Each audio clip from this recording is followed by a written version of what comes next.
విజయనగరం జిల్లా చీపురుపల్లి జనసేన పార్టీ కార్యాలయంలో జనసేన ఇన్ఛార్జ్ శ్రీనివాసరావు సమావేశం నిర్వహించారు. వైసీపీ ప్రభుత్వంలో టీటీడీ పాలకమండలి సభ్యులు అవినీతికి పాల్పడ్డారని తెలిపారు. భక్తుల మనోభావాలు దెబ్బతీసిన ఘనులు వైసీపీ నాయకులను మండిపడ్డారు. కృత్రిమంగా నెయ్యి తయారు చేసి లడ్డు ప్రసాదంలో ఉపయోగించారని ఆరోపించారు.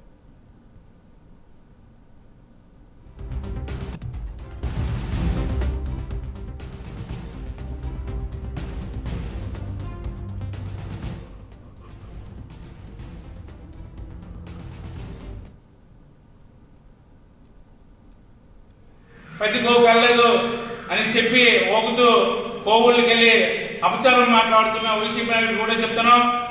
ఆ రోజు అధినేత పవన్ కళ్యాణ్ గారు చెప్పబట్టే ఈరోజు పాలు లేని నెయ్యిని మీరు తయారు చేసి వైవి సుబ్బారెడ్డి ఆ రోజు మాట్లాడి మేమేం కల్తీ లేదు నీతి నిజాయితీ కొన్నాను చెప్పేటప్పటికి ఈరోజు అన్నీ బయట పెడేటప్పటికి మీరు ఏ పెడితే మాట్లాడి ఎక్కడికక్కడ దొండగల్లోకి పెట్టి వైసీపీ నాయకులు పెట్టి గోవుల్లోకి వెళ్ళి అపచారం చేస్తున్న వైసీపీ నాయకులు కూడా చెప్తున్నాం.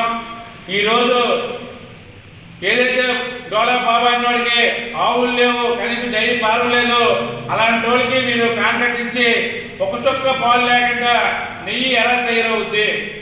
ఆ రసాయనాలు తయారైనవి కూడా ఆ పంది కొవ్వుతో గేదె కొవ్వుతో అవి తయారు చేసి అందరూ కూడా కలిసి ఆ రసాయనాలు ఎందుకు కలిపారని చెప్పి కోర్టు చెప్తే మేము కలపలేదు, మా నీతి మంత్రులమే నిజాయితీ మంత్రులు అని చెప్పి వైసీపీ నాయకులు మాట్లాడటం కానీ ప్రజలు తప్పుతో పట్టించేటట్టు ప్రతి ఒక్కరు కూడా